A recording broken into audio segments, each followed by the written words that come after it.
Salut, c'est Trado, je suis content de vous retrouver pour la mise à jour de Crédit Agricole. Alors avant de commencer, comme d'habitude, quelques précautions d'usage.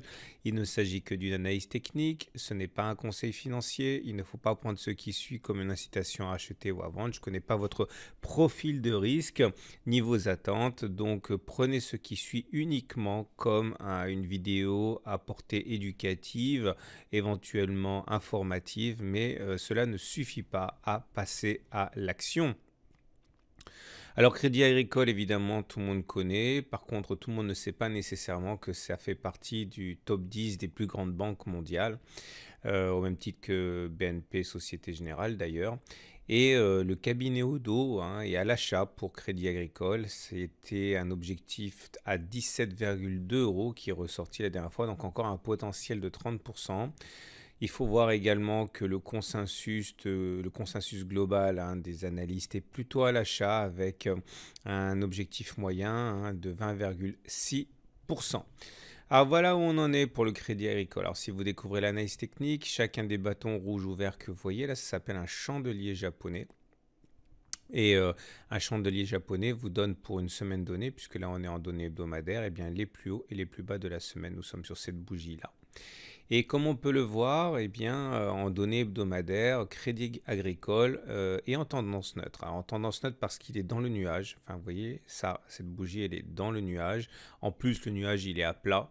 Et quand le nuage, il est à plat, généralement, il n'y a pas de tendance.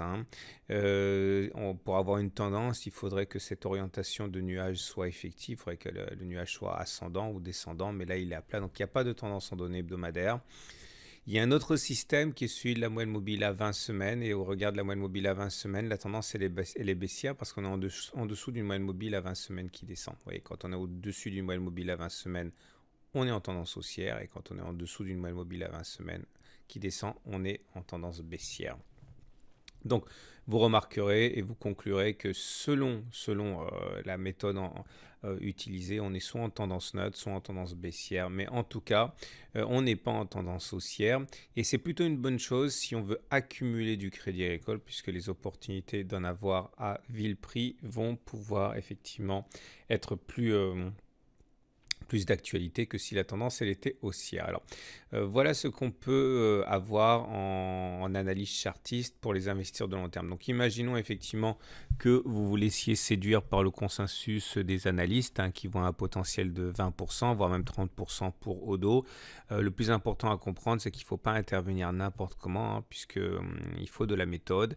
Et voilà la méthode que je vous propose. C'est issu de la méthode que j'ai théorisée et que vous pouvez retrouver sur mon site. Première des choses, il faut expliquer ce que c'est qu'une résistance. Une résistance, c'est une zone qu'on n'arrive pas à passer à la hausse. Par exemple, la zone des 15,6, 15,7 est une zone de résistance. Vous voyez, 3 fois de suite, on a buté dessus.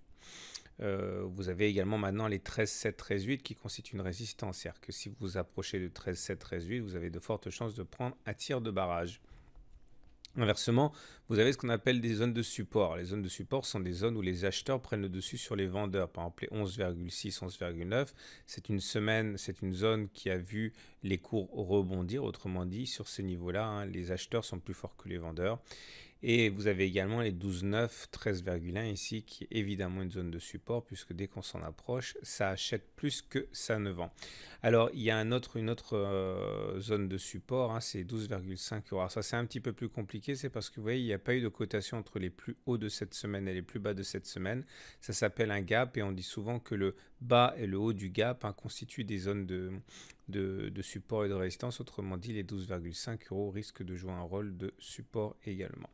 Donc, si vous voulez appliquer une méthode rationnelle d'accumulation parce que vous jugez que Crédit Agricole est une bonne action à avoir en fond de portefeuille, voilà ce que la méthode d'accumulation rationnelle nous enseigne. La première des choses, c'est qu'il ne faut pas acheter 100% de ce que vous voulez investir maintenant. Ce serait une erreur parce que, imaginons que vous ayez fait ça lorsqu'on était à 15,6, eh bien, vous seriez actuellement à 13,1 et vous ne pourriez pas renforcer.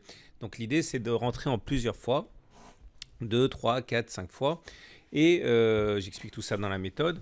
et surtout d'acheter sur des niveaux qui sont bien choisis, qui sont des supports ou alors des cassures de résistance, puisque vous voyez, étant donné que historiquement on voit que les 12,9, que les 11,6, etc. sont des zones où on rebondit, vous achetez, si vous achetez sur des supports, à des moments où vous avez plus de chances de monter que de baisser. Clairement, si vous renforcez un peu sur 12,9, si vous renforcez un peu sur 11,9, etc., vous avez plus de chances de voir à ce moment-là les cours monter que si vous achetez à n'importe quel autre moment. Une autre façon de faire qui n'est pas contradictoire, hein, qui est complémentaire, c'est d'acheter lorsque l'on cassera une résistance. Vous voyez, là, si vous achetez à côté de 13,7, 13,8, vous vous exposez à subir ce qui s'est passé précédemment, à savoir une baisse. Alors que si vous attendez et que vous investissez alors que l'on clôture au-dessus de 13,8, ben vous achetez à un moment où justement vous avez plus de chances de voir les cours monter que baisser également. Regardez cet exemple-là. Vous voyez, on avait une résistance sur 14,6. Une fois qu'on a clôturé au-dessus, on est monté directement à 15,5. On avait également, par exemple, là, vous voyez, une zone de résistance à 12,6. Une fois que ça a été cassé, ben, on est monté derrière. Donc, il faut véritablement prendre la peine de, un, ne pas investir à n'importe quel moment, hein, en fractionnant, et deux, hein, viser les retours sur support ou les cassures de résistance en construisant rationnellement votre position. Voilà ce qu'on pouvait dire pour Crédit Agricole. Le plus important reste à faire, à savoir si vous voulez acheter ou pas cette action. Maintenant que vous avez pris une décision, eh bien, vous pouvez effectivement utiliser ces zones d'intervention rationnelles. Voilà.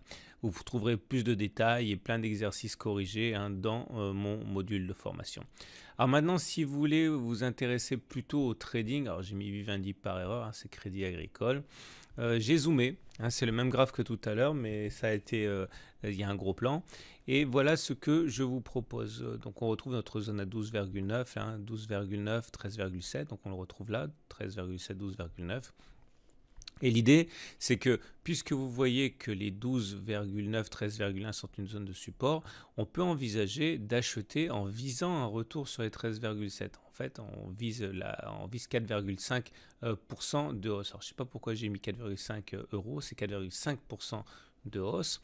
Et l'idée serait effectivement, comme c'est toujours le cas quand on fait du trading, de mettre un stop loss en dessous d'un support, puisque par définition, si on casse un support, on risque d'aller plus bas. Donc si on se met en dessous du support, on est relativement protégé, et surtout avec un ratio gain potentiel, risque potentiel, perte potentielle, donc qui soit en votre faveur. Clairement, si vous vous achetez aux alentours de 13 pour viser 13,7, vous pouvez gagner 4,5%. Si vous vous trompez et que les cours clôturent en dessous de 12,9, eh bien vous aurez perdu 2%. Vous voyez bien que le ratio gain-risque est en votre faveur. C'est ce qui s'est produit ici et qu'on aurait déjà pu faire ici, vous voyez, hein, une fois qu'on avait constitué la zone de support. Si on avait acheté là et qu'on avait visé ici, hein, eh bien on aurait gagné 4,5% et le stop loss, la clôture en dessous de la zone, n'a pas eu lieu, hein. Donc ça, c'est la première façon de faire. Ça a déjà fonctionné précédemment. Maintenant, si vous avez plutôt envie de vendre à découvert, de spéculer à la baisse sur Crédit Agricole, ce qui me semble le plus judicieux et que je ferais éventuellement, ce serait qu'une fois que le support serait cassé, profiter de la faiblesse du titre pour viser un retour sur les 12,5 euros en vendant à découvert l'action. On pourrait gagner 3,3% comme ça. Et là, de la même manière, il faudrait mettre un stop loss au cas où les cours reviendraient au-dessus de 13,1. C'est-à-dire que si on repasse au-dessus de la résistance, là, enfin ce qui sera devenu une résistance, ça risque d'exploser à la hausse. Donc il ne faut pas traîner. Et là, pareil, c'est un ratio gain-risque qui est assez intéressant puisque on peut gagner 3,3% si l'action rejoint 12,5 et si on se trompe, eh bien on sort.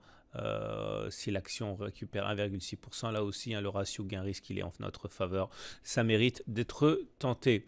Voilà, mais attention, là encore une fois, hein, il vaut mieux avoir les fondamentaux derrière soi. Donc si vous achetez, c'est parce que quelque part vous croyez dans la valeur. Si vous la vendez à découvert, c'est que quelque part vous pensez que le secteur bancaire risque de souffrir. Voilà, petit point pédagogique. Alors je ne sais pas pourquoi j'ai encore mis Vivendi, mais il s'agit bien de Crédit Agricole.